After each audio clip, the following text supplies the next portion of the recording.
Hello, everybody. Welcome back to Esoteric Land. Of course, my name is Bryce. I'm here with one of your favorite guests now, Nora from What's Up with Nora. How are you today? I'm good. I'm good. I don't know if you can hear this, but I'll just give us some applause here. Can you hear that? I love it. I can kind of hear it. Yes.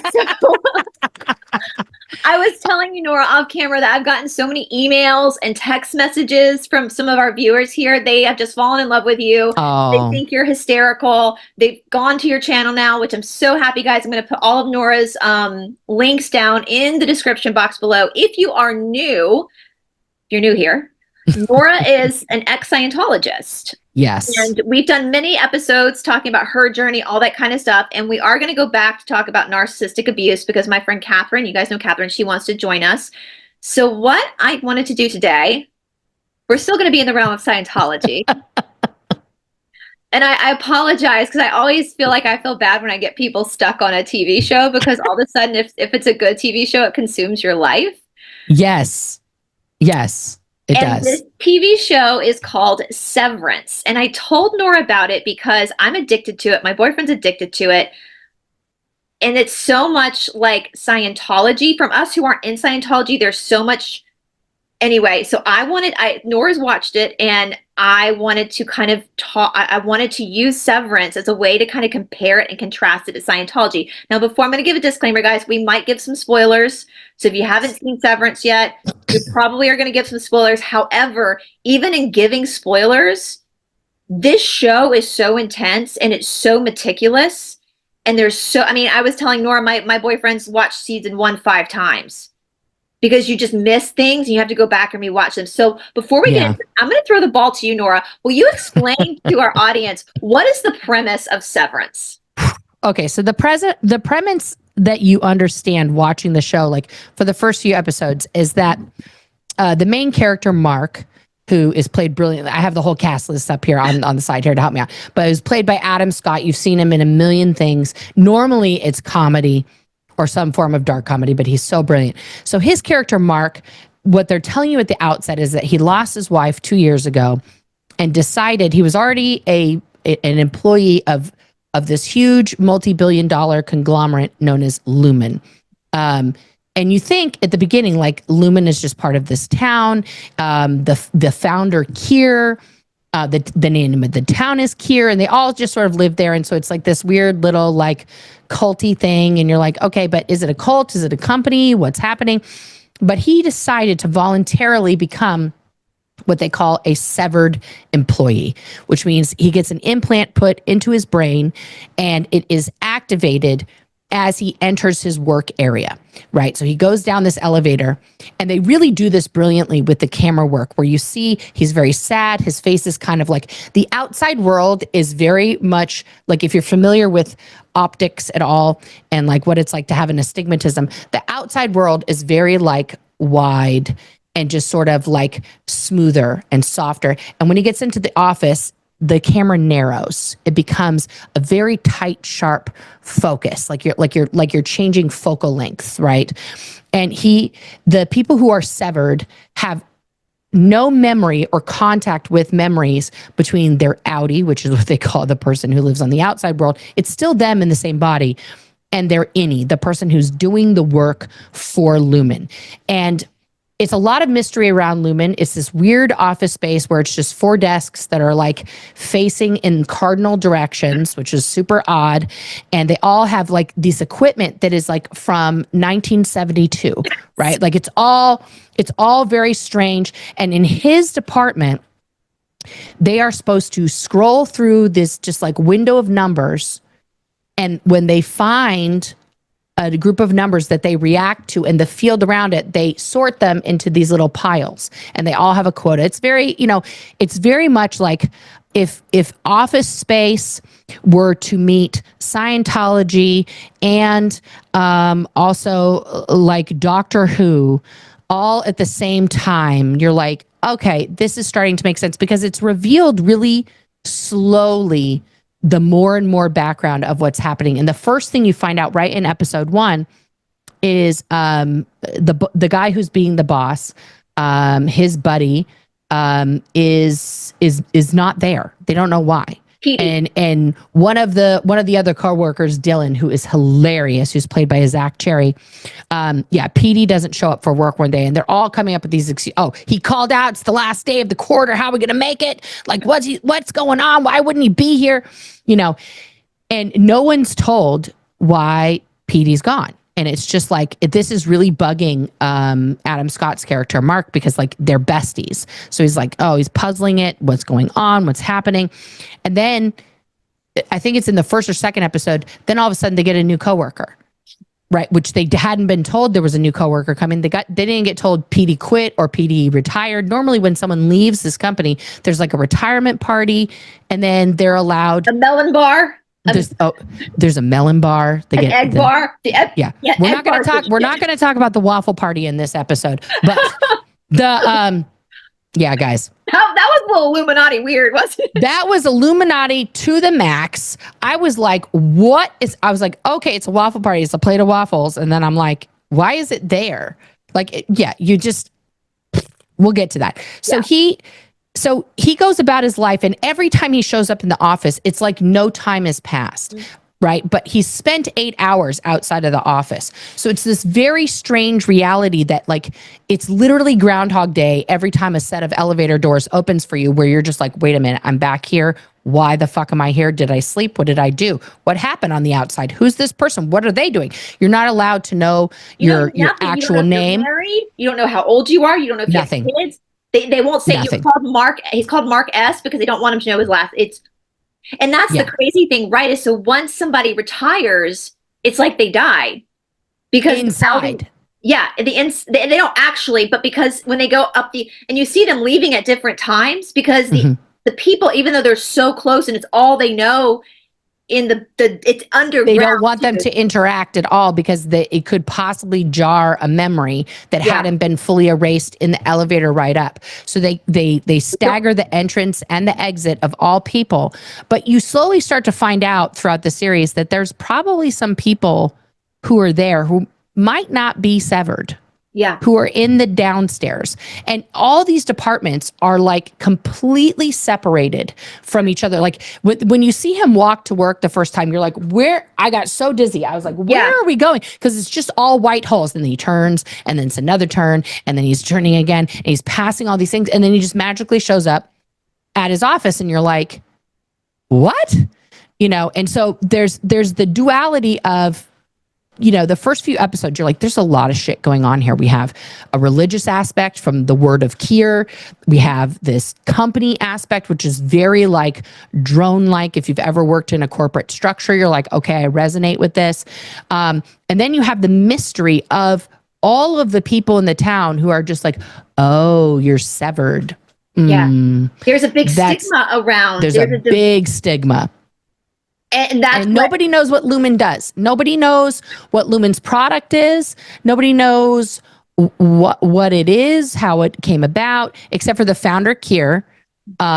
He toiled away and then figured out all these things about life and stuff. And then my second favorite character is like the anti-Kier, who is Mark's brother-in-law. Rickon? He's hysterical. He has his own cult. It's not Rickon, guys. It's Rickon with an R. Like he's Rick, but it's Rickon. Okay. Rickon. This guy is an inspirational writer, if you want to say that. Like he's very narcissistic, and he's just like, guys, water is wet. Like it's like that's what his book is. It's like when I was walking along in the forest one day, I looked up and I saw a bright light in the sky, and I thought, what is that? It gives me heat. It must be the sun. And so it was. Like as if he's this guy. It's like common sense shit is coming out of his mind. But he plays a key role in what happens to the innies on down the line. Because like Mark and him don't get along at all. His sister's pregnant. And he thinks that this guy is a fucking wackadoo. And they have a dinner party with no dinner. What is that? Keep talking. I turn the sound off so we don't get I don't get a copyright strike. Please don't copyright strike us, Ben Stiller. We love you. But I'm gonna play this while you're while you're playing. So this is the official trailer. That's Mark. Okay, Patricia Arquette is everything. These guys literally That's Lumen. That's the building there. Okay. It's just this multi-story thing. Here he is. He has to check in. And then she calls down to security and says, are you ready? He changes out all of his stuff, guys. He takes his badge. He wears a specific watch. Okay. And then specific shoes. And he goes down. Now, also, Ben Stiller as a director, see, that's him changing. See how it goes into focus in a different way? It pulls the focus. It's like a different, see, and here's their little cardinal facing things. Okay. And there he is in his Audi life, cleaning his gutters. Okay. There's the procedure. I'd love to watch the procedure again just to see if I can see where they are like placing this thing in the brain itself. See, he almost runs her over. He has no idea who she is. Yeah. Right. No clue. But this is the town of Kier. Okay. And this is Mark like talking about, you know, how much he loves it there and everything and all the work they do. John Turturro. Do you need to know anything more? John Turturro and Christopher Walken. It's a stellar Christopher cast, Walken. There's Petey on the left. Yeah. So it's just you go through these ridiculous things, but the cult aspect becomes slowly revealed to you as the new character, Helly K, the woman who replaces Petey, essentially, becomes more and more upset about being in the surroundings. She tries to leave several times. And Mark's character tries to take the bullet for her more than once so that she doesn't get punished. Because what you don't understand is this isn't just a regular office, okay? When you get sent to the break room, that's how you start your life out there. That dance scene was insane. It makes no sense. And here's the melon party. Dylan, get in on that melon. And look, Christopher Walken. And that's, yeah. They show you a lot in this trailer, I realize, before like you even see stuff. But it is, I would say it's akin to Scientology in that, like the innie outie situation is very much like when a Scientologist, especially someone in the ecclesiastical branch like I was, gets told, knock off your case on post, or get your TRs in, or get your FO38 in, your manners. That physical change that you see Mark go through and they all go through when they go down the elevator and go up, that physically happens to you with that like literal Manchurian candidate command, because you do shut off the emotional center of your brain and just be like, because all emotions in Scientology are, and I mean like anything that isn't just like Milchick all the time, like, hi, everybody. The company man. It's a great day today. Welcome our new member, you know, with like a huge smile and all this weird bullshit. If you're not like that all the time, and people have noted that when they watch and see Scientologists in interviews, they see Scientologists on the street and Sea Org members, they're like, hi, Scientology has helped me in every aspect of my life, you know, like that.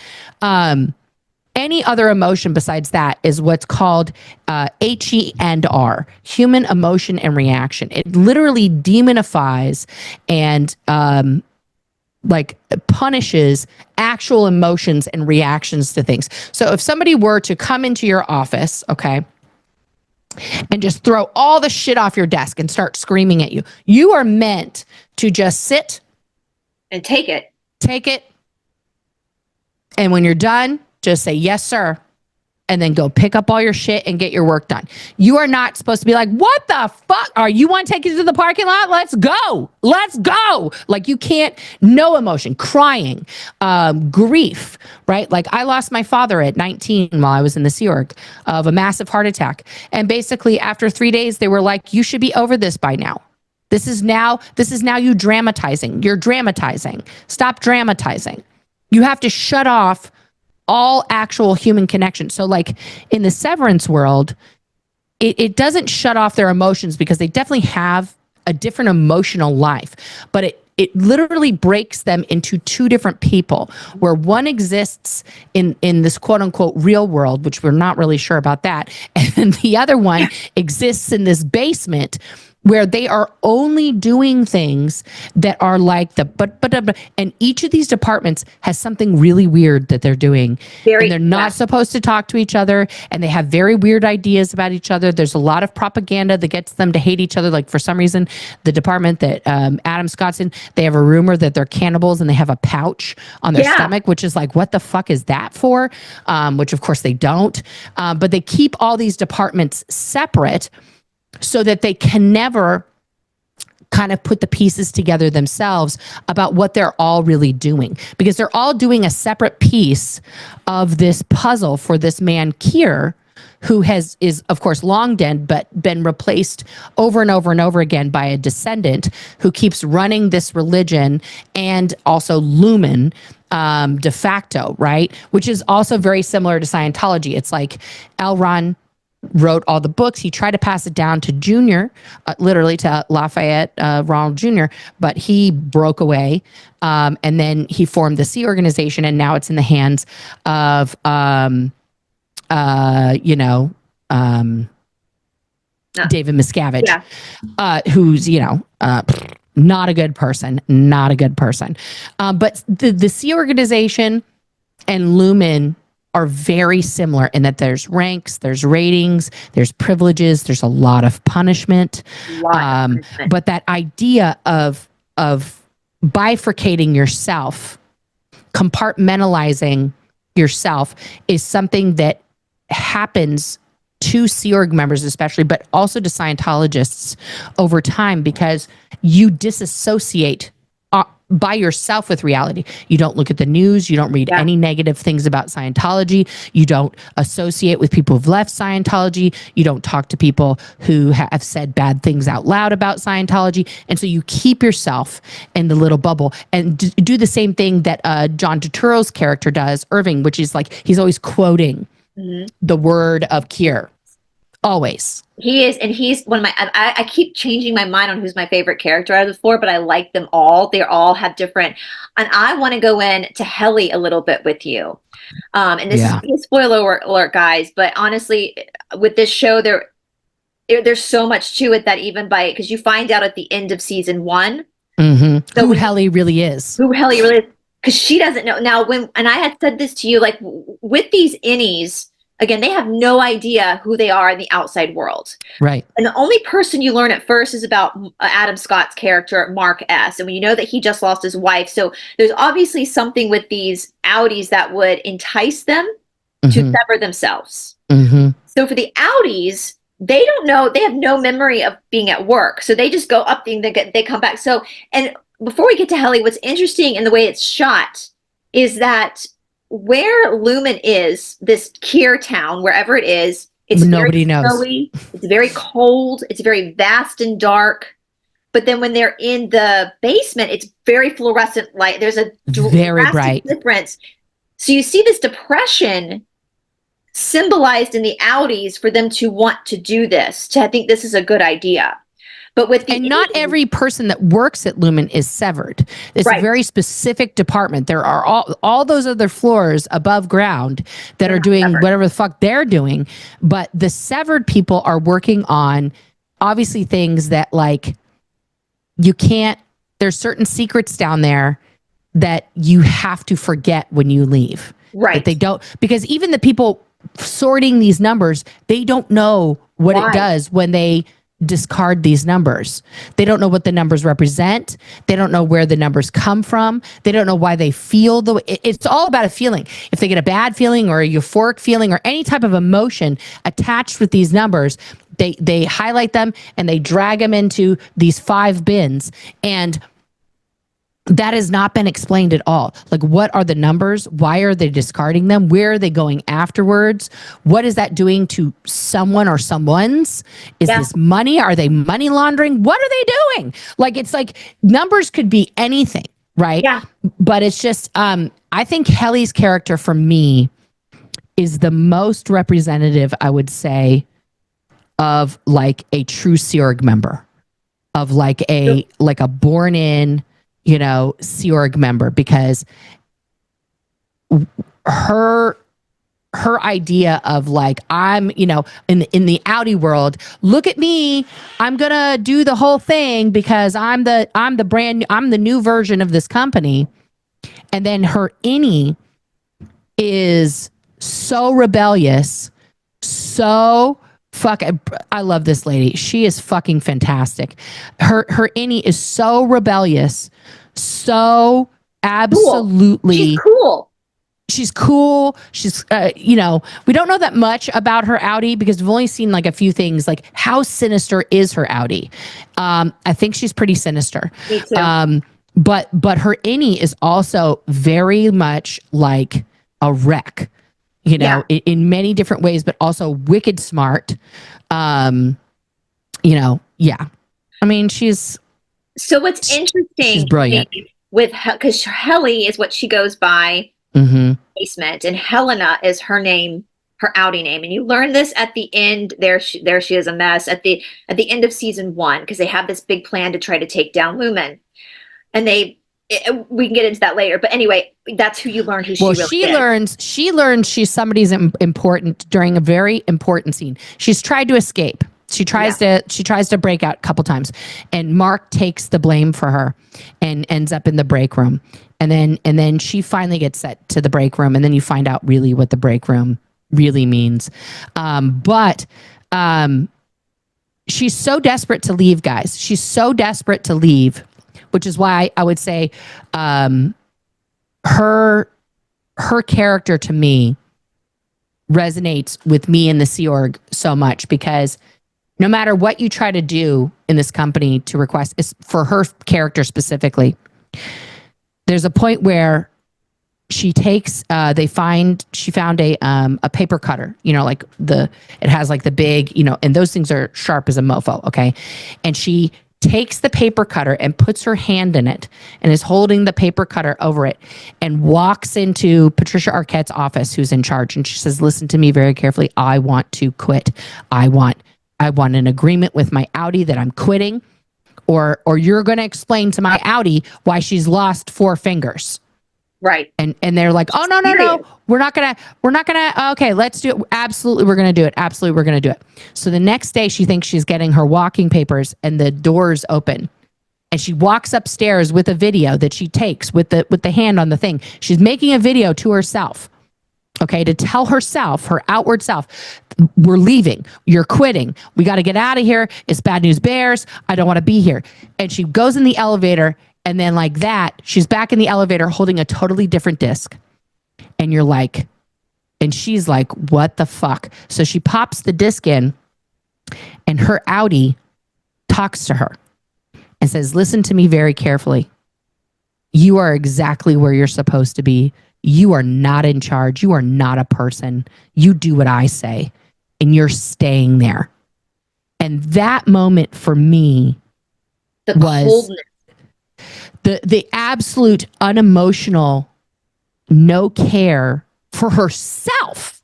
Mm-hmm. Yeah, right? because it's these are not two different people. It's not as if you got cloned and now your clone is like, bitch, what's wrong with you? This is you. You're talking to yourself. Okay. Yeah. And she basically was like, you're not a person. You stay right. You're right where you belong, and you knock it off. Right. Or there will be consequences. And for me, having survived Scientology, having survived the, severe work camp that they send you to, that was a very real statement, because there's a point in Scientology where you trap yourself and you keep yourself in this insanity. You keep making the agreement again. Okay, maybe it'll be different this time. Maybe I'll try again. But there's also a physical aspect that is similar to Severance, where it's like she keeps waking up in this elevator basically again and again and again, doing this thing where there's just seemingly no escape. And it's like that in the Sea Org, because if you try to leave, very similarly to the show, they will hunt you down. They will find you. They will. Now, in this show, it's very much like we need to murder, death, kill, that kind of a situation. Yeah. But they will, by any means necessary, and I do mean by any means necessary, find everyone that you know, and they will enact what's called the blow drill, and that gets a mobilization of a force of Seer, remember, ecclesiastical people who are supposed to be the most ethical people on planet Earth, helping all of mankind, all this bullshit. And they mobilize them to go to every airport, every bus station, every taxi company, Uber, Lyft.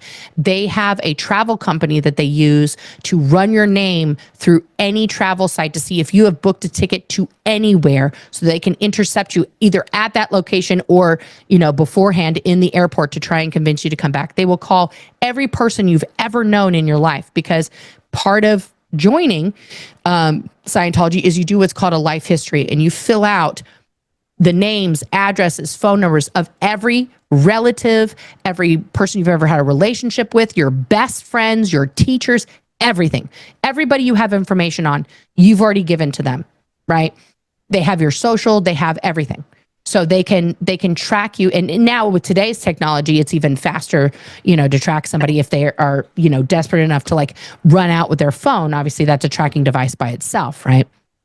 So in this way, like, Severance was very intense. I'm not gonna lie, very intense for me to watch. Patricia Arquette's character, Harmony Cabell, and she implants herself into Mark S's life as his neighbor, Miss Selvig. And that is something Scientology does as well. They are everywhere. They are like, for a Scientologist, what normally happens is like, a person like yourself, Bryce, just walks in, you're young, beautiful, and they're like, hey, like, let's do this personality test. Let's see if there's anything. Do you feel like you can improve anything in your life? I think everybody in the world would be like, yeah, obviously I need to improve something.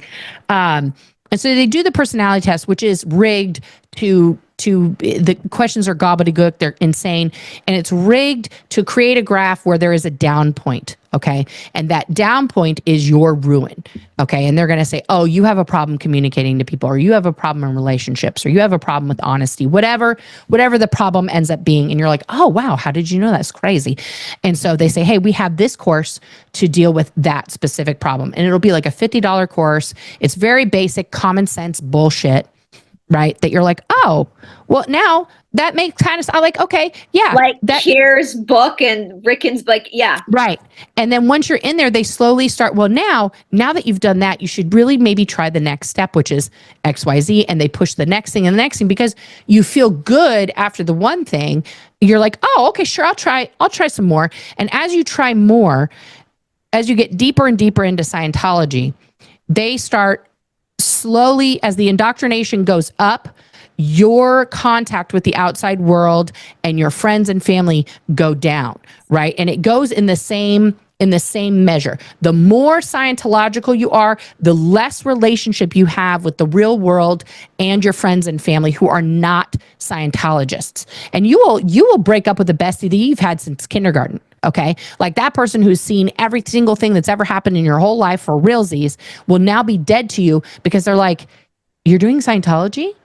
I've read some things. I don't know. Maybe we should talk about it. Just that person's dead to you. You're now not going to talk to them anymore. You're not going to be their bridesmaid anymore. Fuck that bitch. Like they're out of your life. That's how indoctrinated you get. So you see Irving's character, who's like, always like, well, y'all, this is the violation of this code and blah, blah, blah, blah, blah, and trying to keep all the workers just following all the rules, and Kier's word, which are kind of, they conflict a little bit, which is same in Scientology. It's like he'll write a policy over here, but then he writes another one that's kind of like, wait, you can't do that together, right? And of course, this is played by the brilliant, just Prince John Turturro. He's so good in everything. Like, it's just, this is the four. That's the four. So you got Mark, Dylan, Victor, and Helly, right? Irving and Helly. Yeah, I don't know why I want to call him Victor. Maybe that's his Audi name. I don't know. But yeah, it's just, they're so good. And I had never seen Zach Cherry in anything before, who plays Dylan. And I kind of want to talk a little bit about, like, when we look at guys, there are so many. I was sending Nora some channels of people who like break down like this is, and Fair Play, backing up a little bit. Oh my God, the Bert and Ernie. I love their relationship so much. I do too. But there's more to it that we're learning. So we'll get into that, and especially this right here, what this is with Irving. But so what's fascinating about this too, and It's already on sale at Etsy. That's how great this show is. People are like, duh. And here he is in the outside. So guys, I will say the great thing about Ben Stiller is I noticed that he encourages these conversations about the show. And so he wrote this 47-page Lexington letter. I sent it to Nora. I'm not going to say much about that, but it's a backstory into Lumen. It's not part of the show, but it's about a character that's not on the show. It's about a person who was an employee at Lumen some undisclosed time ago. To give us more information about kind of what's going on. We still don't know, but kind of what's going on. Yeah. With this, what's fascinating with all four of these characters is even though they're innies, don't know anything about their outie life. Yeah.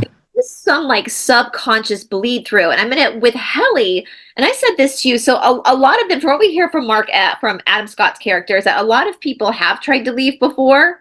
And they give them a certain amount of numbers before they can leave. But with Helly, that didn't work. No. Why that is.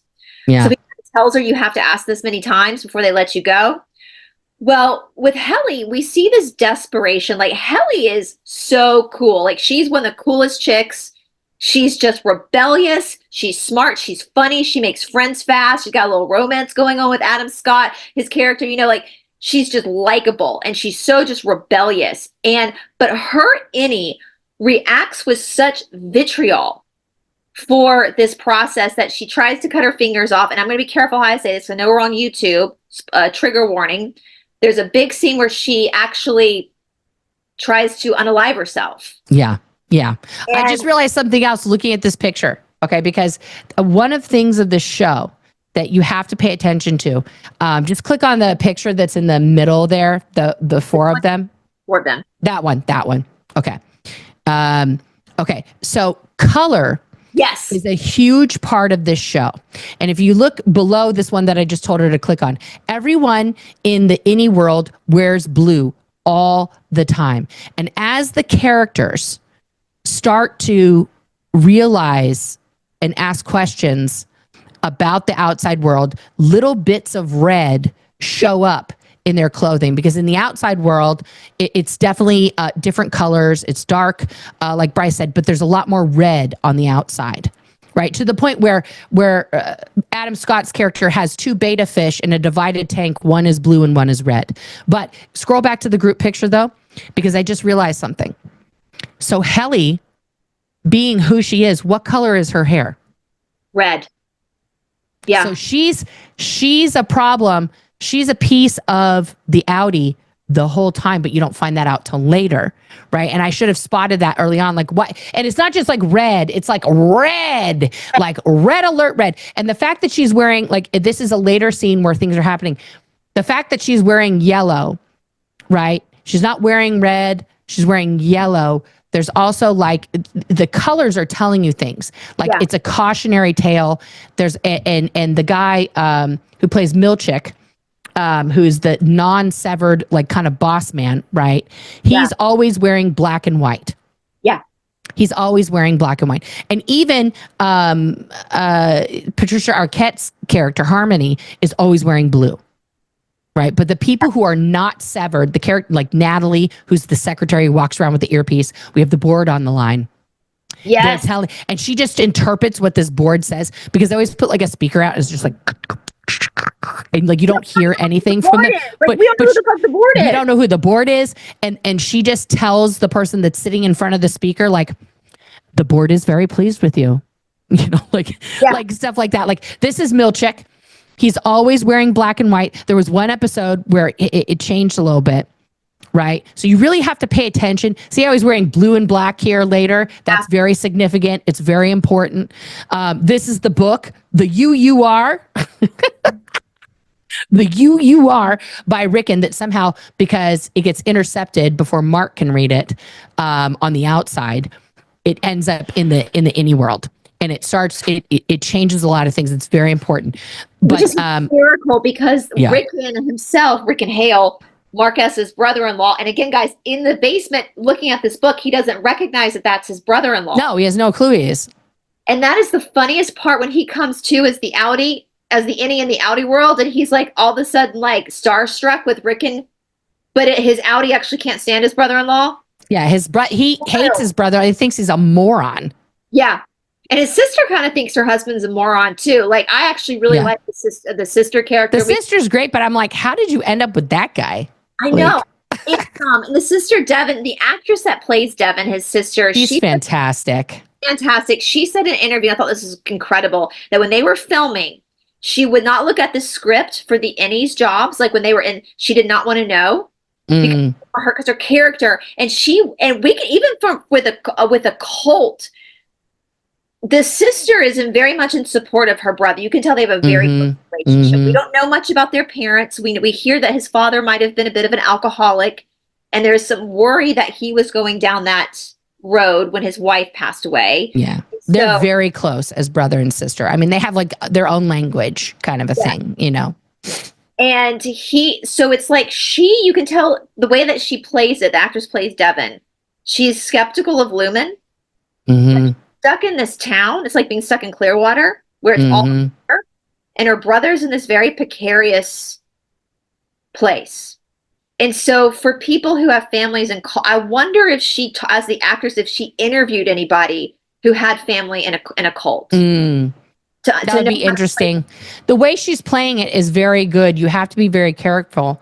You know, there's Miss Casey is another character that we meet briefly. She's the wellness. She does the wellness. She's played by Dyken Lockman, who is an Australian actress who is so fucking brilliant. Okay. I had the privilege of meeting her in a happenstance moment because there was a bar in Los Angeles that was showing the Australian rules football grand final. And it was like every Australian actor that was in Los Angeles came to this bar, like literally all of them, except for Christian Bale, who was at the game. And like, you know, what's his face, you know, from, you know, the guy with the beard now, and he's old, and he was in Les Mis and he can't sing. Yeah. Now, Russell Crowe. And like Chris and the Hemsworth brothers weren't there, but like every other Australian actor that you can think of that you've seen on TV that you probably don't know they're Australian, but I do. So I sat near her at the bar and I told her she was on this other great show, a J.J. Abrams show that got canceled. And I was like, listen, I want you to know, I think you're fucking talented. And I'm really sorry that show got canceled. I hope I see you in more things. And she was like, oh my God, thank you. Like, she's so sweet. Like one of the nicest people I've ever like, you know, had like an encounter with, where I could just be like, I just want you to know, I think your work is fantastic. But her character, to me, I am so fascinated by this character because you don't find out, again, spoiler alert, please pause or mute if you do not want to hear a massive spoiler about this show. So Mark's wife is dead, and we have not seen any pictorial evidence of Mark's wife for the whole show. And so the innies get out because of Dylan's help. Yeah. And they use the overtime protocol to awaken them in the outside world. Yeah. Okay. But they found out about this. They're using it so that they can get a peek at who they are and try and figure out what the fuck is going on. Right. So Dylan stays down. He has to hold 2 switches. And if you guys didn't see it, there's an Easter egg when they're in the new break room, and there's a poster of Dylan holding the switches that says, hang in there like the cat. I want that poster. I want to put that poster right here. I got to find that poster. They need to open up a souvenir shop because it's every. Please. Yeah. Please. I'm going to find that poster. I'm going to put it right behind me. But so when Mark awakens at his brother's reading of his book, his brother-in-law's reading of his book, he starts fangirling with him. He doesn't know who his sister is. And then he finally starts piecing things together. Right. And, in that moment, he's talking to his brother-in-law about his wife. You know, maybe it's because, you know, you're still sad about Gemma. And he's like talking about, he says, I was just talking about that trip we took and blah, blah, blah, blah, blah. And he's like, do you have a picture of that? And he's like, of course I do. So Mark finds this picture of him and his wife. And he finds out that his wife is Miss Casey. Now, she was supposed to have died in a car wreck 2 years earlier, yet she's alive in the any world being a wellness thing, but she gets somehow fired or something. But she doesn't. But they tell her to walk down that weird hallway that our Irving keeps drawing and tell her that she has to report back to testing. Yeah. So what the fuck is testing? Where is that place? How many underground levels does Lumen have? Yeah, it's crazy. And that makes you think, for me, that makes you think that they are fucking with these people. Like the Operation Cold Harbor, Mark, we now know, is involved. What is that? Operation called Cold Harbor. And we don't know what this is. So they have picked these people, specifically Mark, for a reason. And so we don't know. And that was Devin. So here's his sister's kind of entry point. Because we end season 1 with him going, because then they switch back because Milton comes in and Dylan tackles Dylan. Because he still owes him a belt.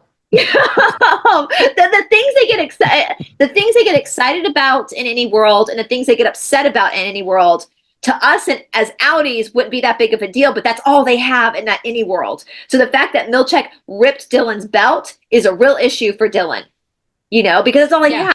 Well, he goes, the end of season 1 is, oh my God, she's alive. Yeah, he's screaming it at the party before he comes back. Yeah. And then now the party's over. Everyone's like, is he having a mental break? And so now his sister's trying to explain to him what he said. And he's like, what? Why would I say that? So his sister is the only one that seems to clue in that he's talking about Gemma, who's Miss Casey.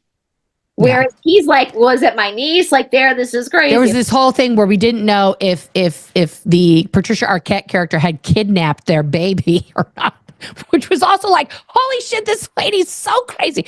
And what gets me about her character, where I would say this goes along with Scientologists, she reminds me of like Scientologists who got in the 70s and are just like, you can never break it from me. I will do everything to protect it.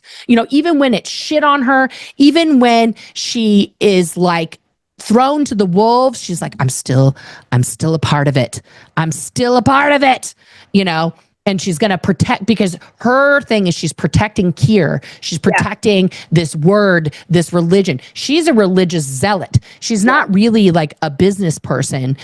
She cares about the religion, and she doesn't care who she takes down. But I don't think that she knew who Helly. I think she might have known a little bit who Helly K was, because she did get a little bit of special treatment until the break room, and then she was like, this bitch.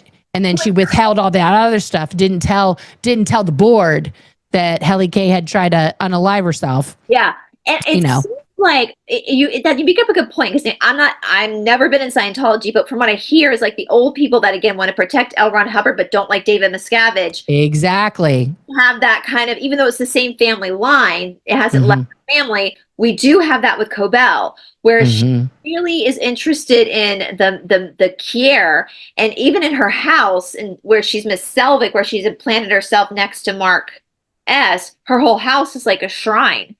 And you also have a mystery with her, because in her shrine is like intubation tubing that says Charlotte Cobell on it. Cobell, like. Is that her daughter? Was that her mother? Was that her sister? Like, was that her niece? Who is this Charlotte person? We have no idea who this Charlotte Cobell was, and what happened to them, and why she's such a fervent believer in Kier, in this wackadoo religion that is very similar along the lines of Scientology in terms of self-abasement, grandizing a singular source of all truth. That's her little not insane shrine inside her house. So it is I mean, I might need to rewatch it too. Your husband's watched 5 times. I got to catch up, but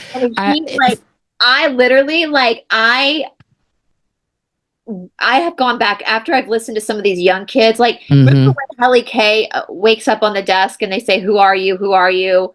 And they and she doesn't know, because they're checking to see if she can remember. And they say, "Where are you?" And she goes, "I don't." She said something like, "I don't know, Delaware." Well, somebody. This is how freaking genius these young people are. Because I'm telling you, I mean, in our these could probably be our kids. Somebody went and broke apart the script and researched Delaware. Now, Delaware has these weird laws around corporations. Oh, yeah. People incorporate in Delaware on purpose because of tax purposes, and they don't. There are buildings that are just PO boxes that house hundreds of thousands of corporations. So I did not know that. So this person brought it down, and they were like, "So we're looking at." So even though they're not, it's Kier PE, so it's a made up state in a made up city. But the Delaware gives us a clue as to maybe some shady corporate businesses going on with the shady religion. Right. With Helly, you guys, so I guess, spoiler, Helly is the heir to Lumen. Her father is, and she comes to, her Audi comes to life when she's about to go on stage to promote. It's like they're also trying, it's like I don't know if we can say this part was so Scientology, because I couldn't figure out, and it seemed weird to the other people she was working with, all these pictures that Milchick kept taking of Helly. And it was like, why all these pictures? It doesn't make any sense. Like, no one else is getting their picture taken all the time. This is very unusual. And then she comes to when she's about to do the presentation of like why Severance is the key for the new workforce of the world. And then you see the global presence of Lumen. It's not just this weird sauce town where you don't know where you're at. According to this thing, they are literally in every country. And I was like, that looks like the maps that they pull up of Scientology to say how like they're the fastest growing religion on the planet. Like, literally saying. It's crazy because so basically you learn that her Audi is this narcissistic air bitch who's out of touch billionaire with the world, and she has, in order to get their investors to invest money, she has volunteered herself to. I volunteer as tribute to take one to get severed herself to show the world that, hey, I mean, I'm the heir to Lumen and I did it. It's safe. Meanwhile, her Annie was the most combated. So it's like, and it kind of symbolism of like, obviously, like this is her coming to in the bathroom. And then her, because she goes on stage and she's like, it's a prison down there and blah, blah. And they're trying to, they're doing what, we don't know what they're, so she tries to take it. But it makes me think like growing up, like Helena, if the innie is Helena's true nature, and maybe she was punished so much, like you were talking about with Scientology, so much as a child and forced to get in line that she killed that part of herself. And so any part of herself tried to unalive her back in return. You know, because they say there's this great scene in season 2 when it's the aftermath of this outbreak. And they show her, the camera pans out and they show her walking down that hallway in her evening gown. It's pitch black, and then she's in her tower. And how that symbolizes that Helena has been kept in this tower, like the princess in the tower, her whole life. She's obviously Lumen. She's going to be the head of this cult, aka corporation, which again is Scientology. It's a corporation and it's everything. But yet Helly makes friends easy, is fun, is rebellious, is a team player. So here you have this. But the funny thing is when they go back down in the basement in season 2, and that's the big debate, is Helena, is that really Helly, or is Helena going in unsevered now to try to damage control? We don't know. But they try to tell each other. My favorite line is when Irving comes in and he cries, and Dylan goes, "What, dude, were you poor up there?" Like, just, that's the funniest lines. Like, but Helly makes this story up. Instead of saying, "You guys, I'm actually the heir," she actually makes the story up that she doesn't, because they all were telling each other what they saw. And she doesn't say, "Guys, I'm the person. I'm the dude. I did this to myself. And like, I'm a bad guy. Don't talk to me." She makes this story up about just coming to in her apartment with a band t-shirt on and sweatpants. And then she goes, "And then I walked outside and spoke to the night gardener." And Irving kind of catches that. She says, "I talked to the gardener," and Irving's like, "A night gardener?"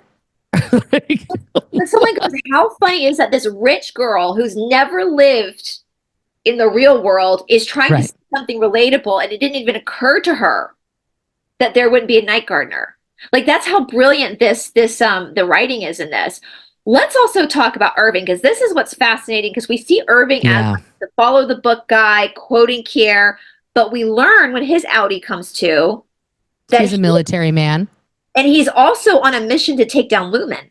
Yeah, he's got like a map of the whole city and like where people are living. And of course, the man that his innie is in love with, Bert, who's Christopher Walken.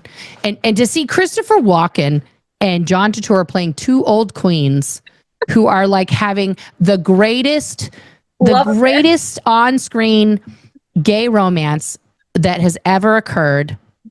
I love it so much. And just Christopher Walken, like, I want to apologize about the hand thing. I mean, that might have been, you weren't ready.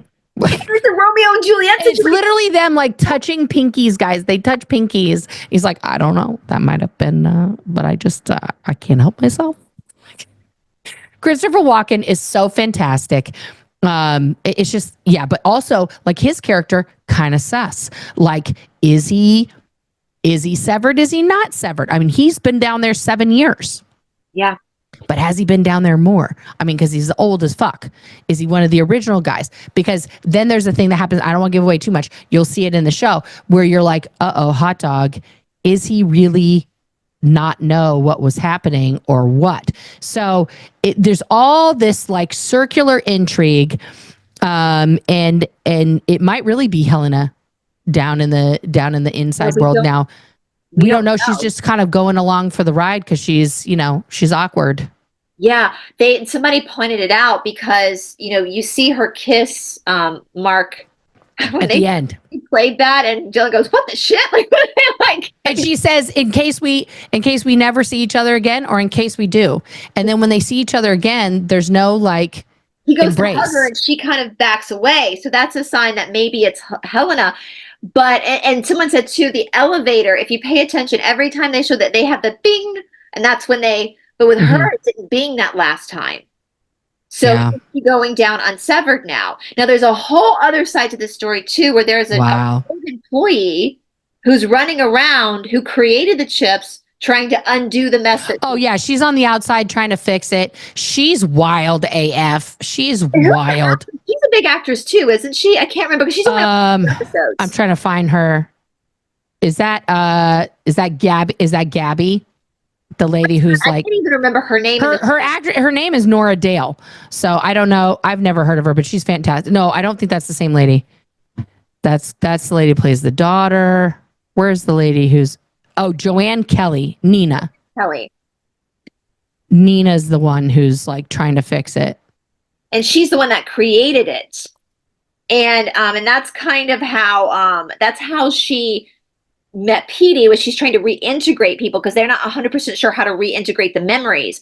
Well, what was fascinating too, and again, this is kind of a spoiler alert, guys, but again, please watch the show because I think even knowing these things might help you pay attention more to what's happening. Oh, yeah.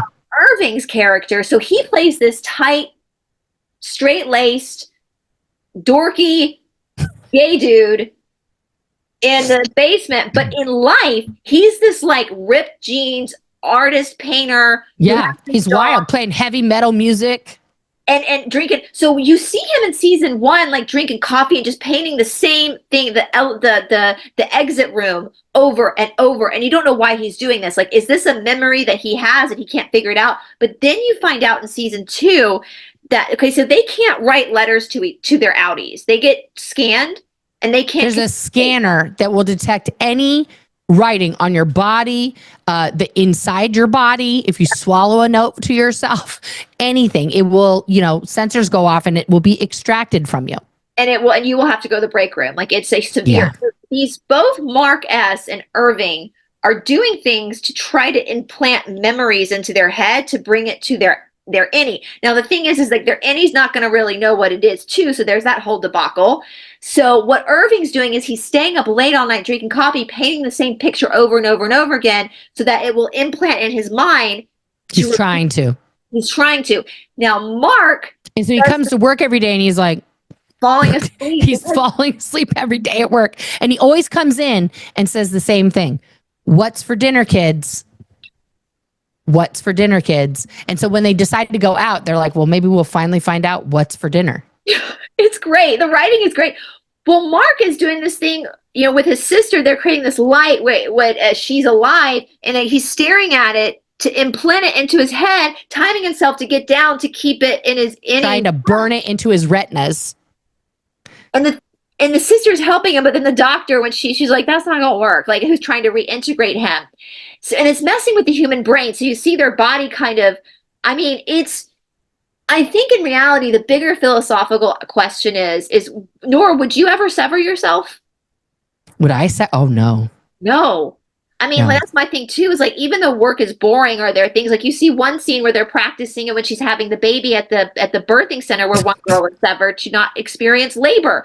But you, as a human being, you need those boring experiences. You need those painful experiences, because that shapes you. And you can't, and somebody brought up a good point, that Mark has taken this to try to literally sever his grief for his wife. Yeah. But what's happened is it's actually prolonged the grieving process. Yeah, because there's 8 hours a day where he's at work, where he's clocked in, and it's like literally 9 to 5, guys. Yeah. And that where he is so detached from himself that he doesn't even know who he is. Yeah. And then when he's shoved back in his body, it's like he just arrived at work and now he's back in the middle of crying because that's what he was doing right before he went downstairs. Yeah. And so I ask with this, Nora, when you're in a cult like Scientology, when you leave, do you have a moment where all these suppressed emotions that you didn't process start to come back up again? Well, clearly you didn't watch my video from 2 days ago, but yes. I'll have to go. You know what? Text it to me and I will put it in the link in the description. Okay. Go for it. I mean, it's just my channel's been a bit of a mess lately, guys. I want to be honest with you. There's a lot of drama going on. There's a lot of back and forth. Shenanigans heated right back up today. With stuff. A good break. It was a good break. No, listen, Severance is amazing, but the problem with leaving a cult, especially like Scientology, where it is so like oppressive to your natural human processing of emotions, of just any incidents in your life, whether they are good, bad, but just like very strong incidents. You have a very distinct idea that, like these people who are super into Kier, right? And so if you apply the word of Kier, everything's going to be fine. So I'll rewind back to like my father passing. I was 19. I was working at the Celebrity Center in Hollywood, and he had a massive heart attack. Now, it was a Thursday, and Scientology's work week goes Thursday at 2 p.m. to Thursday at 2 p.m. It's like this weird old banking hour bullshit. So I had a really shitty week. I was the recruiter at the time. I didn't recruit anybody again. So I was already in trouble. And normally, even when I didn't do well, I had a habit of calling my dad every day, just to check on every Thursday, just to check in with him, because my mom was living in Northern California and my dad was in LA. And something that day, I was like, I don't know, I was just too upset. Like, I was crying, I was upset, I was really down on myself, like really thinking like, I'm probably going to leave. Like, this is not working out. I suck. I'm really bad at this. And like right around, I want to say like 3 p.m., all of a sudden things in my life got really weird.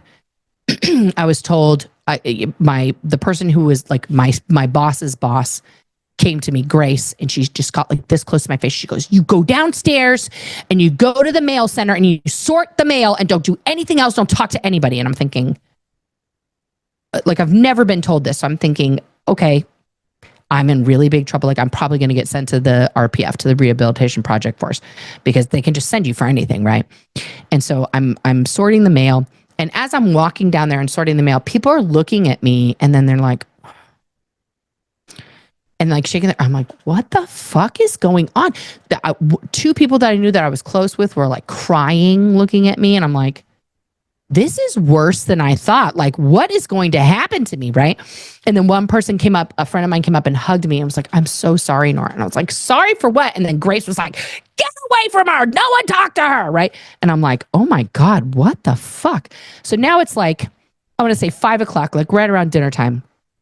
And Grace says, "Come with me." And we go into this like room inside a room kind of situation where her office was. And she was in charge of like the whole division that was in charge of recruitment, in charge of ethics. Like, you had to be very specially qualified to be in that department at all. You had to be what's considered clean, have a good background, and like, have ethics present, all this stuff, right? So it's considered a privilege to be in HCO, in the Hubbard communications office.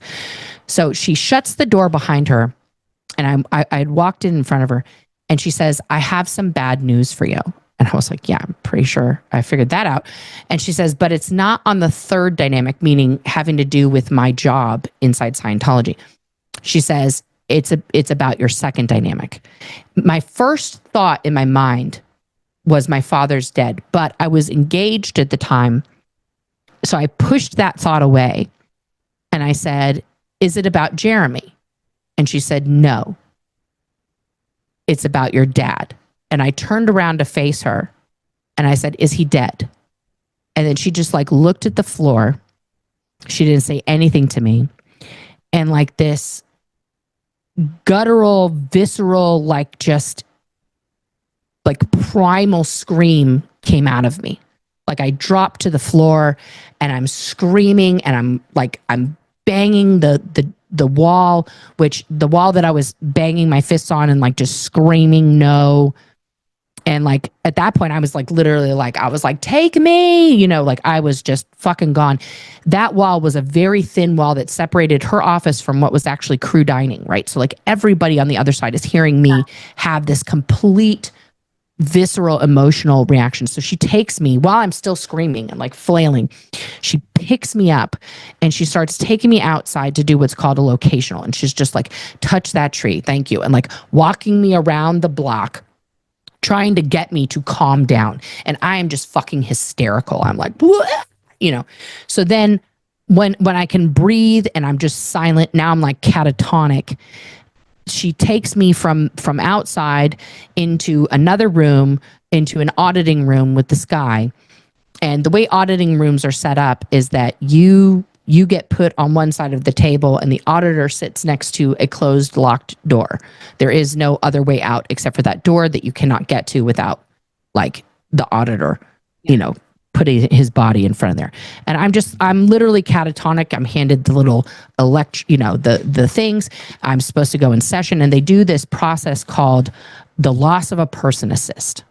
Okay, this is an auditing procedure where you assess items, you talk about the reactions that come up on this this device that is a skin galvanometer. There's a channel on YouTube, Paralyzed to Paralyze, that has done phenomenal breakdowns on what the e-meter actually measures and how it actually operates, okay? But in Scientology, you believe that it can see your subconscious reactions to questions that are being asked. So you believe whatever it says. So I'm in this session. The session is going on and on and on, and like nothing's happening. And I realize in order for me to get out of this room and start dealing with, now I'm thinking about my sister who is not even 16 yet. This was 10 days before her 16th birthday.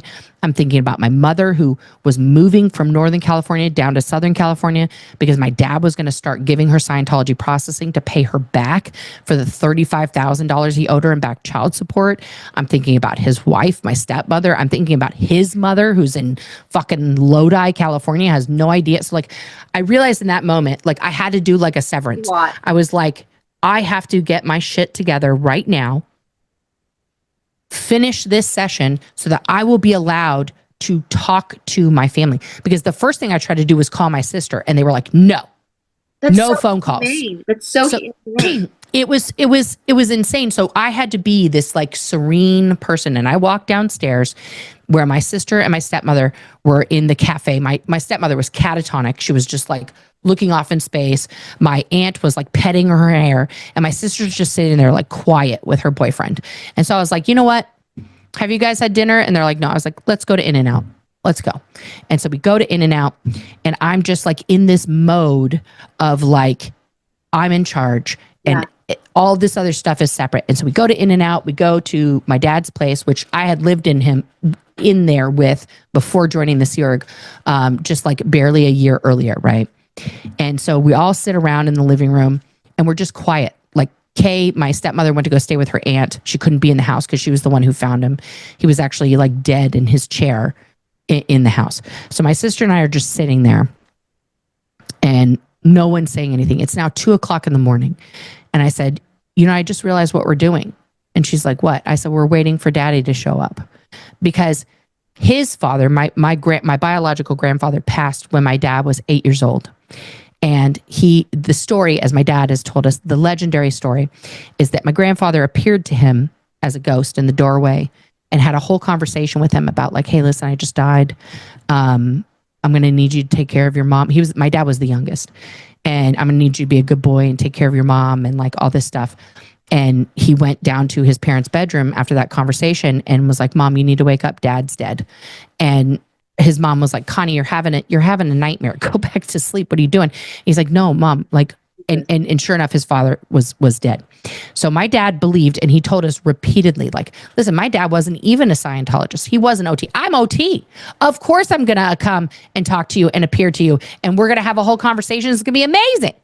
Right. So like like my sister and I are sitting there waiting for a fucking, hologram from Star Wars to show up to talk to us.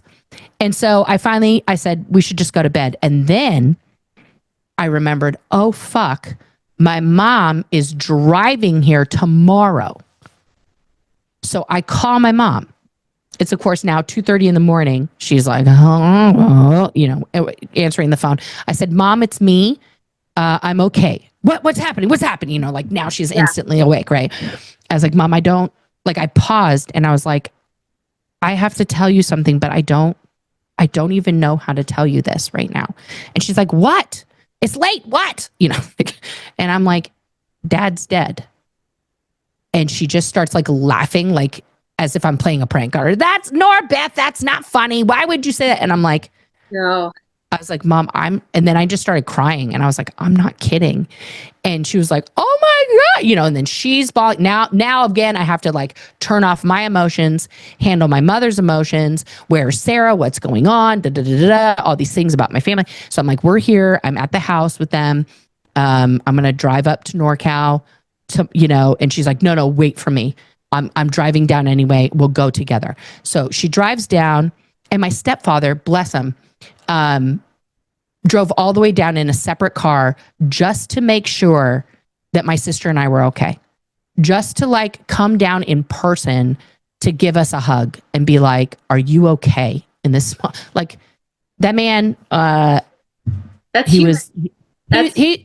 mean, in my life, I had two dads, my biological father who died when I was 19 and my father who was Harry Thomas, who passed a few years ago now at the age of almost 96, and he raised me for more time than my dad was alive. He was my dad for 33 years of my life. So that's human. That's what humans do. Yeah. And then Scientology immediately had a service for my father. My stepmother cremated his body before I saw his body, before my sister saw his body, before his mother could come down from Northern California to grieve over her own son and say goodbye, before any family member saw it. His body was gone. And in her words, because he didn't like his family, which was bullshit. It was a whole thing. And then so the next day we have this weird ceremony at the church, one of the big blue buildings, where I get up and talk in my full Sea Org outfit and talk about how proud my dad was of me, and like no emotion, just none. The emotion's gone. Then I drive to Northern California with my mom, trying to talk her off a cliff. She's crying. I'm driving. She's just she's having actual human emotions. And I'm thinking, what the fuck's wrong with you? Like, I gotta fucking keep it all together. So then I go see my grandmother, who this broke my grandmother. Like, she went completely downhill. This was her youngest child, who passed suddenly. And I'm talking to all my relatives, like this super soldier, my cousins. Like, I have a huge family. This is like my big fat Greek wedding, just like a bajillion cousins and shit. They're all having the correct emotional response. They're bawling. They are sad. And I'm like, you started out that way, but then I did. And then they cut it off. Yeah. They cut me off from the healing. And it's like, I have spent, like, I'll be 100% honest, like, even post leaving Scientology, I held a huge grudge against my dad. Huge. And my mom would want to do this thing where she would want to, like, get together to celebrate his birthday and then also celebrate his day of passing. And finally, a couple years back, I told her, I said, Mom, I can only do one of those. Like, the day of his passing, I don't want to talk about. That's one of the worst days of my life, and it really fucked me up. So I'd rather toast to him on his birthday. And it took me a long time up until this last year to actually start allowing myself, and we're talking, it's 30 years this year since he passed, 30 years in November since he passed. For the first time in 30 years, I'm allowing myself to actually feel the grief and see the things in my life, the positive things in my life from him, and that I see in my children, and that I see, you know, a lot of stuff, because I've spent a lot of time thinking, you know, he would hate me if I were gay, and just like all these conversations that I never got to have with him, these moments. He didn't see me get married. He didn't see the birth of my children, you know, and he had already missed things anyway because our relationship was very strained, even growing up. And that's why, like, it doesn't matter. It doesn't matter if your parent was a total bag of shit parent. Their death, their life impacts you, right? Absolutely. And as a human, you have to process these emotions. And it's not a one and done. It's not a like, okay, well, I'm all good now. But that's what Scientology expects. You do that process, this loss of a person assist, and you're literally supposed to be over it. So every time after that, and it would happen periodically throughout the years, that I would just get incredibly this overwhelming, which I know now is like depression, that would come over me. And then people would say, what's wrong with you? And I'd be like, I miss my dad. And they're like, fucking knock it off. Like, he wouldn't want that. And then you have even stranger things, because he was one of these high, you know, he had done a lot of the processing and had reached, you know, the voodoo levels. I would have people who were actively auditing themselves, you know, on these levels, say, listen, Nora, I just want you to know that today during my session, while I was exterior to the universe, I saw your father, and he just wants you to know how incredibly proud of you he is, and he misses you, but, you know, everything is okay. And this whole thing, and this kept happening over and over and over and over again. And finally, I got so mad. I told one of these people, I said, listen to me very carefully. The next time you see that motherfucker in the universe, wherever the fuck you are, you tell him to go fuck himself. If he wants to come talk to me, come fucking talk to me himself. He's a fucking piece of shit. People do that, because people do that in the woo-woo world too. And it's like, don't do, even if you think you're seeing that, you think you're doing good, that's so disrespectful to the person. But you know what also reminds me, as you're saying this, there's this like toxic positivity that we see in like even the yoga world. And I always speak out against this, because bad things happen to us. That's part of being in life. We have to grieve them. We have to go through those. That's why we have, for whatever reason, whatever reason people think we're here on this planet, we have a nervous system for a reason. I mean, we should go ask Lumen while we're here, but you know, that's what pops out religions like Scientology and Severance. Right. We don't know why the fuck we're here, but we have a nervous system. We have an emotional. Well, people who have souls. We'll talk about narcissists next time. But you know, people actually have this grieving process and the shock of it. And you're right. Your parents, regardless of what, like, I don't have a great relationship with my dad, but it would shock me if he died, because he's not, you know, when that day comes, because his DNA is in my DNA. I still miss my grandparents. Right. You know? I still heavily miss my grandparents. And I was allowed that. So I think what happens is when we get these religions like Scientology or the toxic positivity, it's like all of a sudden it's not okay to be a human. And that I mean, like, let's face it, in 2025, we've taken a turn backwards now, where in 2024, people were starting to accept, especially in this, it does get very gendered, but like, men are not supposed to cry. Men are not supposed to have emotions. They're not supposed to be tender. And I watch a lot of ridiculous reality TV guys, like Love is Blind and the, you know, all these things. But I will say this, the last season of Love is Blind was so beautiful for a couple of specific reasons, because not only did we see men talking to each other about their emotions, but we saw African American men crying on television, having real emotions, which Like even in Tyler Perry movies, we don't see that. Okay, Tyler, like get your shit together. Like it is so important to normalize expressing yourself in whatever way comes to you, and also conversely being the person who's being talked to and being able to hold space for that person's emotional journey in that moment. And when I watched Love is Blind is ridiculous, but I love it. And I'm watching these men all talk about how they're going through these things, and then their relationships with their fathers, and like how this, especially this one guy, like his dad was not a good guy, but he models himself after this guy. Like he's just all like, you know, and it reminded me a lot of my dad, who was just very, very like, hey, Chuck, you know, that kind of a thing. And his mom is very grounded. And the mom and the dad had this conversation that is one of the most stellar conversations that I've ever seen between two divorced people who see each other totally, acknowledge each other exactly as they are, and are able to say like, hey, let's not do that. Without screaming, without the drama, without, you know, whatever that people want to characterize it as. It was so beautiful. And this is what these cults like Scientology take from people. The number one thing that any cult takes from someone is their humanity. They take their literal, what makes us human, and they take it away from you, and they make you do what Severance is doing, like literally put it away from yourself so that you only are the thing that the cult wants. And when you're trying to regain that humanity, search for it wherever you left it, wherever it's hidden, how tiny a bit of it is left, and you have to regrow it and all this stuff. It is a long, painstaking, terribly painful process. It's not like, okay, I left Scientology, look at me. It's not like going up in the elevator and now I'm somebody else. That would be fucking great if I could just leave that innie and never think about them again. They're gone. Boom. Don't have anything to do with it. But that's not how our brains work.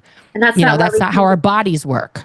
I don't think that's why we came to planet Earth. I think, you know, and that's, I even think about like religions, like Christianity, you know, the original definition of sin meant just to miss the mark, to misunderstand. Yeah. It created this whole very big religion around like this code of almost like ethics, like Scientology. Yeah.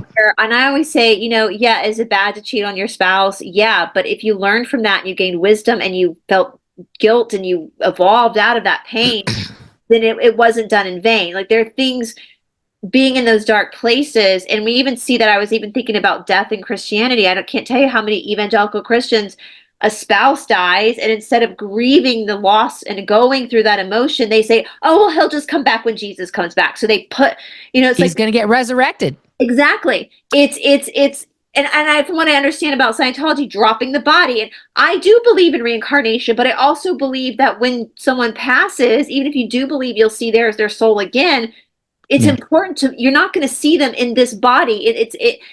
That's an important grief to experience, and it's not over in 3 days. It goes in spirals. It comes back. Right. And also like let's say let's play devil's advocate here for a minute. Let's say reincarnation is totally legit and we all get a new body, we get a second chance, and we're just on this never ending merry-go-round of fucking dying and you know, being born and doing it all over again.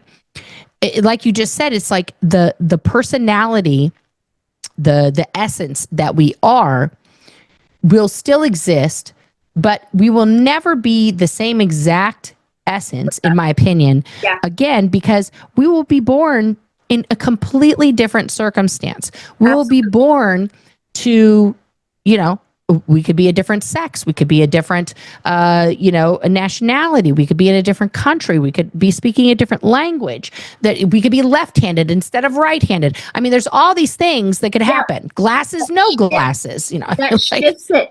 I mean, that's why I see people like, oh, I wish we could remember our past lives. I was like, would you want to know in a past life that the person who is your mother or father in this life was your lover in a past life? Would you want to know that? Fuck no. Exactly. Like, Ugh. exactly. Like, and that's the, so we have, so we mourn the, it's like putting on different outfits. We mourn the essence of that person, like you said, now, the psyche of who they were in this existence, right? And that needs to be acknowledged. Just as, Ram Dass, who's one of my favorite, I have some of his, one of my favorite spiritual teachers. He's no longer with us, but he created this whole practice of dying, where he created these people who, for people who were like dying of cancer or something, sickness, you could have people come sit in the room with you and like be, Mm. he even talked about in the hospital, but I was like, oh, like his mom, like, you look great, Barb, or you look great, when literally and he said his mom looked at him and she goes, I think I'm dying. And he goes, yeah, I think you are too. And just to have someone acknowledge the truth of it, where it Right. was like, oh, you look great. No, the truth is you're dying. And it should be, and his whole thing is like, as we celebrate birth, we should all also acknowledge the sacredness of death, the passing of death. He said his stepmother, who was never spiritual at all, when she Mm. was dying, right before he sat with her, she had him sit her up, and she took an inhale, exhale 3 times, and then left her body. Wow. Studying these Buddhist texts, well, that's what Buddhist monks do. They sit up and they do the 3 breaths. So somehow she knew to do that, but it was very sacred just to allow the soul to leave, and Mhm. not to be ashamed of that, not to be ashamed of the grief. It's my boyfriend had a therapist once when he went through trauma therapy from his narcissistic ex, where she would have them take like Nerf baseball bats or something and like whack, like not dogs, dog pillows, like not just because that anger, that energy just Yeah. we're hitting, it needs to come out. That is legitimate energy that needs to come out. But it also, thinking of what I've learned about Scientology's reaction to like dropping the body, and these soul babies are waiting around just to bargain to get into a body of a Scientology couple. There's a very like detached view of the process of, and that takes the sacredness out of it. Well, there's no sacredness in dying, because they don't care. Yeah. Basically, you get told, like, if you go to a Scientology funeral, okay, and I've been to a few, But there is, well, here's the sitch. There is a, there is an assist. It's not a, it's a secret assist, but it is the dropping the body assist, yeah. which if someone is in, they're Morphine going to die. style. There's nothing else. An auditor comes and gives them basically like, this assist, and basically gives them this final word that like, you're free to go. Like, you need to let go of this vessel and move on to the next. But when you go to the funeral, especially of a Sea Org member, okay, you will be told, oh, Joe did a great job and he did this, that, and the other thing. And now Joe is on a 21-year leave of absence. And we expect to see Joe back. We'll welcome him with open arms. So basically, you're told as a Sea Org member that like you must come back. That's the That's like the Christians motto. waiting for their husbands to be resurrected Right. again. It's the same That's the thing. motto of the Sea Org, Revenemus, which Elron says means we come back in Latin. And so when you go to a Sea Org funeral or a Scientology funeral, you are told in no uncertain terms that we look forward to welcoming so-and-so back into Scientology, back onto the bridge, and all of their, like, if it's a public Scientologist who's paid a shit ton of money, their money will be there waiting for them, all of their credits and everything, and they can continue on from where they left off on the bridge when they return. And there was a kid once who apparently was like in Helsinki, Sweden, was born. And this is a story they told. I don't know if it's true or not, but this was a story where they were like, I think people were starting to believe like maybe all this is bullshit. A lot of people have died. We all know like at least 10 people have died. Where the fuck are all these kids that were super OT? So they told this story of this kid who was born in like Helsinki to non-Scientology parents, and that he convinced his parents to fly to Clearwater, Florida. And he told his parents, like, we have to go to the Scientology building. And they were like, I don't know about that. But he gets them in. And the story goes that once he gets his parents in, the registrar, the person who greets them, is like, he tells them, like, I'm not going to go to the film. I'm going to wait here. Why don't you guys go to the film so you can find out about this? And while his parents are like absconded to the film room, he looks the registrar dead in the eye, tells him who he is. He's like, listen, I brought these people here. They're my parents. My name was blah, blah, blah, blah, blah. I have X number of dollars on account. My PC folder was this, blah, blah, blah, like gives him the whole thing. And this person's like, what? So he sits him down, this like 8-year-old kid, and according to legend, everything this kid said checked out. Like, he knew the exact dollar amount that was on his account. He knew the last process he had done, the last auditor that he had met with, like boom, boom, boom, boom, boom, all this stuff. So the parents come out of the film room and they're kind of like, okay, this is whatever sauce. And so then he has to like sit his parents down and let his parents know who he is and what's going on. And then of course he did it. And now they're all on the bridge and everything's great. Like, if that were my kid and they walked me into Naxium and then said all this shit, I'd be like, wow, this is, guys, I am so stoked on this right now. You know what this calls for? It calls for an ice cream party. We're going to go get an ice cream party. A melon bar. And then we're going to come back and then I would fucking call the police.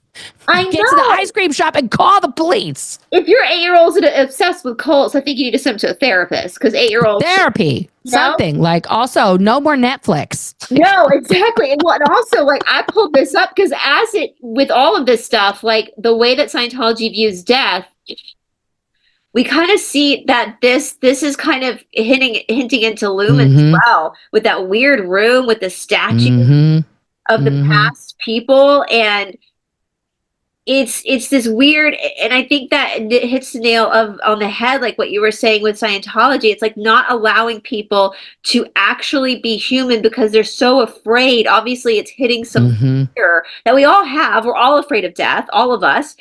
And instead of just leaning into that fear, exploiting it and exploiting others, and that's how religions do it. You have to show this. At some point, we see this cartoon thing that's right. No, down more. On the computer, when she hits her quota, up. Nope, right there. Oh, right here, yeah. The video. Oh my God, you guys, this is like straight out of the 80s classroom. Like, you're playing the Oregon Trail. This shit, I probably have to watch that scene over because I was laughing so fucking hard at this like 1982 pixelated animation. It's so bad. The founder. It's like the Duck Hunt from like Mario Brothers. Yes. So bad. It's so bad. And you see this like little glitch in Helena's eye, like maybe she kind of recognizes him, but right. It's so freaky. And I'm so glad you brought up the whole death thing. And I thank you for sharing the story of your father. Thank you for sharing that, because that's very personal. And that makes it, here's the weird room, that makes me just want to like punch people. Like, just let people grieve, like let them have their human experience. But one thing I wanted, before we end the episode, there's one little thing I wanted to circle back to, not to sound like Jen Psaki, but to circle back to, and that is, and as two white women, I want to be very clear that here it is, that I think Nora and I both said we recognize that we're white women.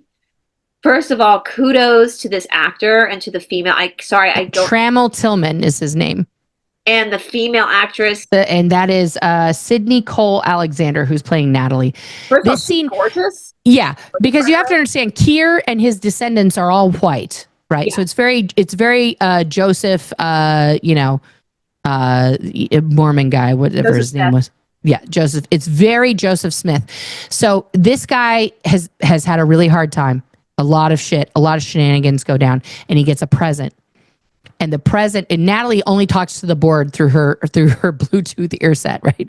But she's like, listen, the board wants you to see yourself reflected in the history of Lumen, in the history of Kier. So they redo all of the portraits, the significant history of Kier, as if it's him.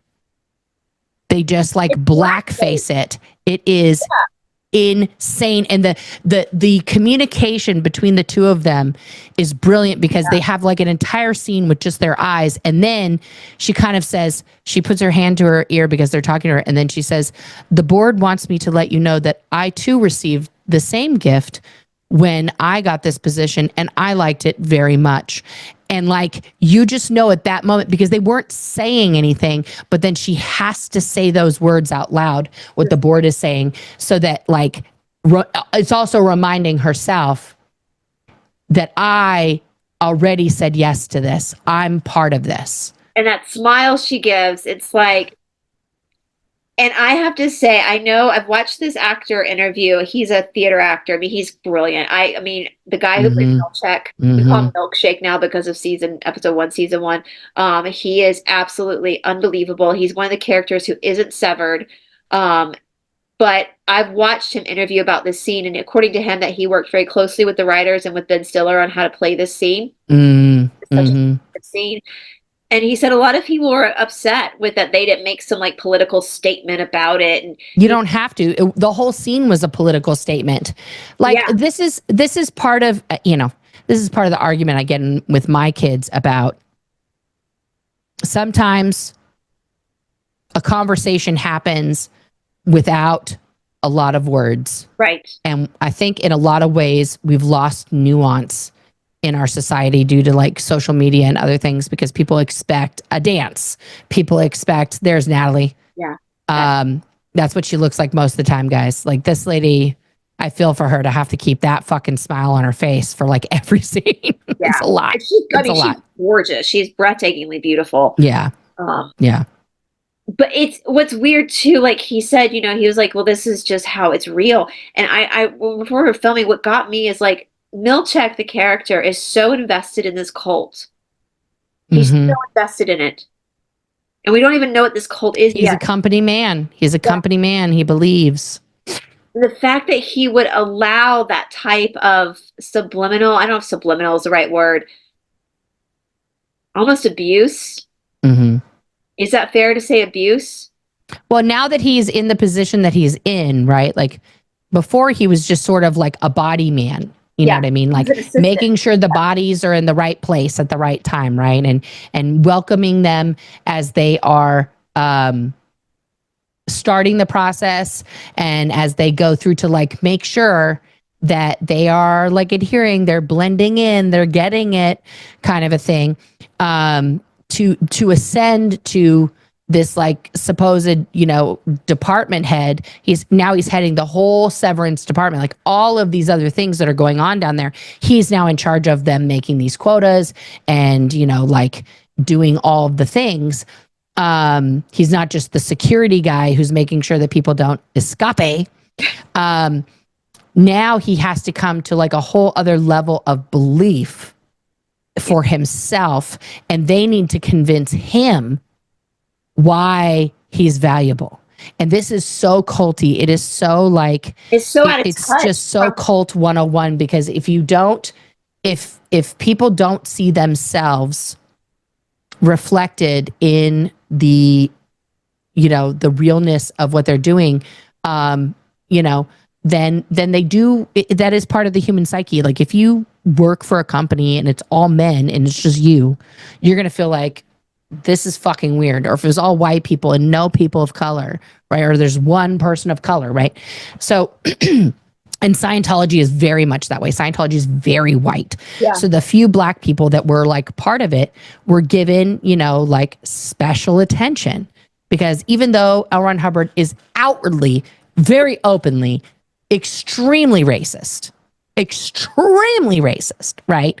In the same way that Joseph Smith was like, well, black people are black because they're touched by the devil. Yeah. You know what I mean? Like, right. Yeah. And now there's all these black Mormon missionaries like, I love Jesus. You're like, bitch, what are you doing? Like, and they're like, oh, well, we toned that down. We toned it down. God changed his mind. God changed his mind. God says just the bad ones. And you guys are the good ones. Like, what? Like, it's just so fucking racist. It's so racist and disgusting. Unbelievable. But people fall for it. How that shows how ingrained he is into the system to openly feel offended by it, but just smile. Mm-hmm. Like, it's crazy. It's so, but that scene was played so beautifully. I mean, they deserve awards for that scene. It was played so brilliantly. And as a white person, you can kind of separate yourself from a show. Oh, it's just a TV show. But when that scene happened and he unveiled it, I immediately got uncomfortable. Like it made me so uncomfortable watching that. Yeah. And it's like a mockery as well of these people, right? Like, and so yeah, I listen. Whoever the guy playing Milchek, what's his name again? Is Trammell Tillman. Trammell. He deserves an Emmy. This whole cast could get an Emmy. They're so amazing. They're so amazing. I love listening. I thought I was listening to behind the scenes, and the guy that played, I think it was the guy that plays Irving, was saying the scene where Dylan G bites him in the neck. That when he was watching it, he replayed that multiple times because it made him laugh so hard. Well, that's a very serious scene, but I think because you've done it Yeah. and you know the actors, like that he just wants that on repeat of seeing Dylan G. We didn't even get to his character because the mythos that he creates about his character. But his Audi is insane. I love it. I mean, and he's just this like fat, balding guy, and he creates this mythos about like who his character is, and that gets scattered in one scene where they have the ability to switch the innies back in on the outside world, and Milchek is in his closet and his kid runs it, and then that changes the dynamic of Dylan G. And Dylan G, completely. Now we see in season 2 them manipulating that. So, Nora, I'm going to ask you as we close out with Severance, with your experience in Scientology, and we can definitely, there's definitely connections between L. Ron Hubbard and Kier Eagan and Luke. Oh, yeah. Clearwater and Kier. They're obviously pulling from a lot of the folklore around Scientology as well. Mm-hmm. What do you think Lumen is at this point?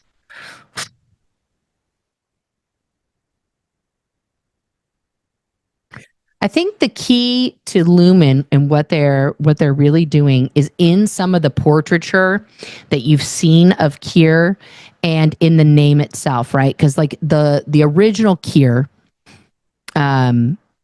was like creating energy and stuff. Like he was a blacksmith and he was doing all these things and stuff, right?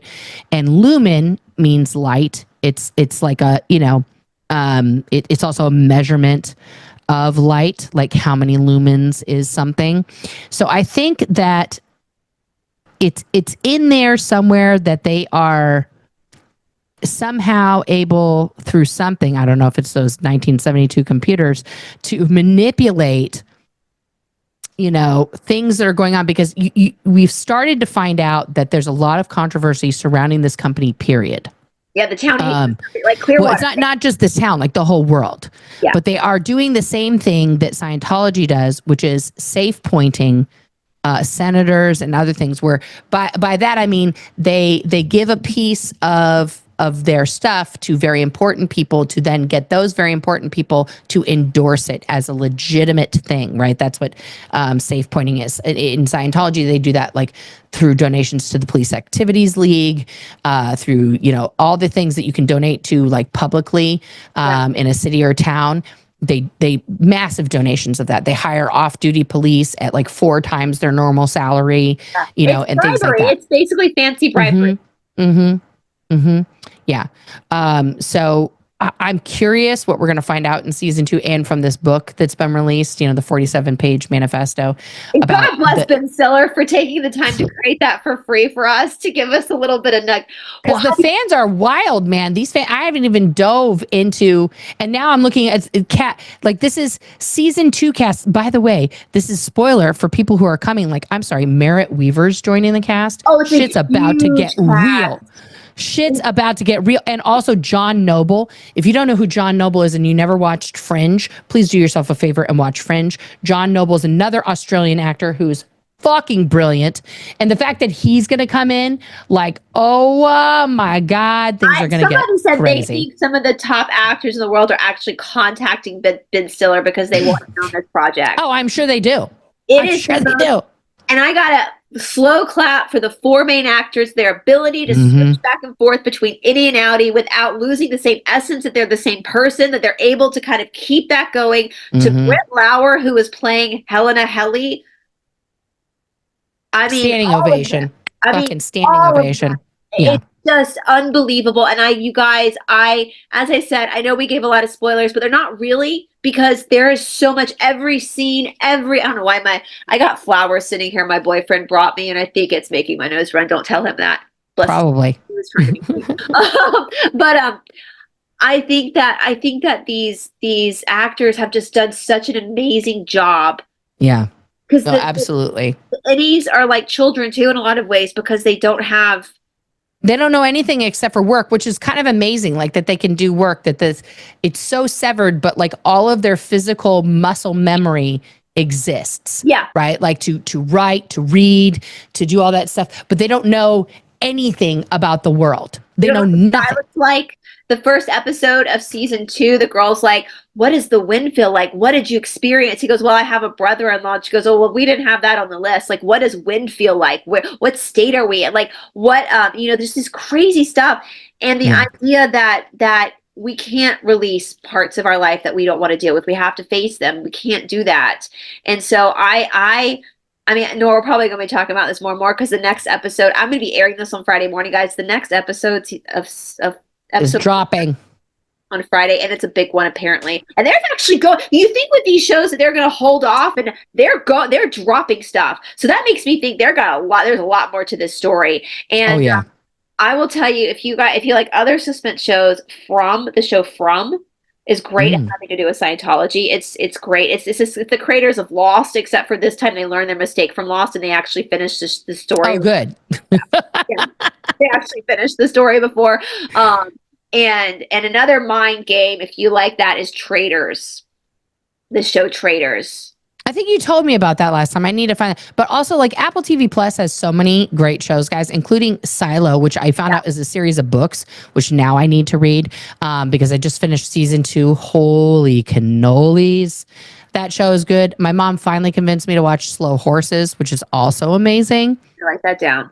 And then, did you watch Prime Target? We started it. I actually wanted to start Silo first, but my boyfriend, this is what pisses me off, you guys. He'll watch those without. And I came out and I was like, Nora has shows. And he's like, I've already seen it. Thank God with Severance, he was willing to watch it again with me for like the 5th time. But when you said, what was the one you just said? Prime Target. It just came out.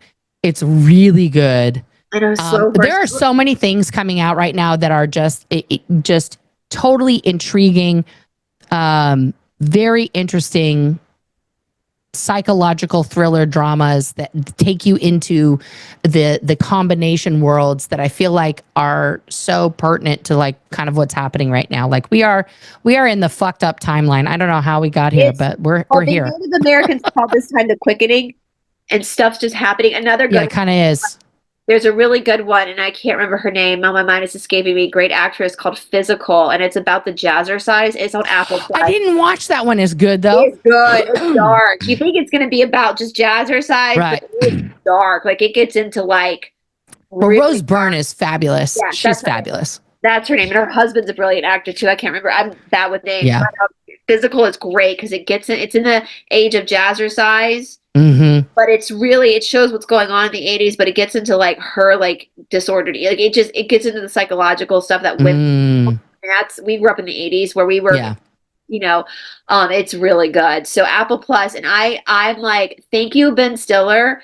Yeah. For being so cool and putting this out and writing the Lexington letter and giving fans even more like juice to watch your show, and for picking such incredible actors and allowing the actors to help you create the show, because it is an incredible, and I secretly hope that Ben Stiller is kind of doing this as a fuck you to Scientology or Mormonism, because there's a lot of parallels, and also JWs. I mean, like the parallels between these 3 religions are wild, but it's all in there. It's all in there. I mean, it's just a fuck you to cults and to high control groups, 100%. And massive corporations that squashes the little. Like, I'm a big supporter of small businesses because you're actually paying to send a kid to dance lessons instead of someone to buying a yacht, and so it kind of, so you guys, please go check it out. Be looking out. I'm going to connect with Nora and Catherine because we want to do a big episode on narcissistic abuse, which that's in Severance too. Like that's also there as well. P. So it's right there, you guys. So anyway, and I can't wait to hear from you guys in the comment section. If you have seen Severance, let us know your thoughts and anything that you picked up on that we didn't even notice, because there is so much in it that and shout out to all those young ones. I sound like the JWs in there because I've studied the young ones for being really smart and putting all these videos out and really breaking this down for us. So all right, you guys, thank you again, Nora, and we will talk to you soon. Bye, everybody. Bye.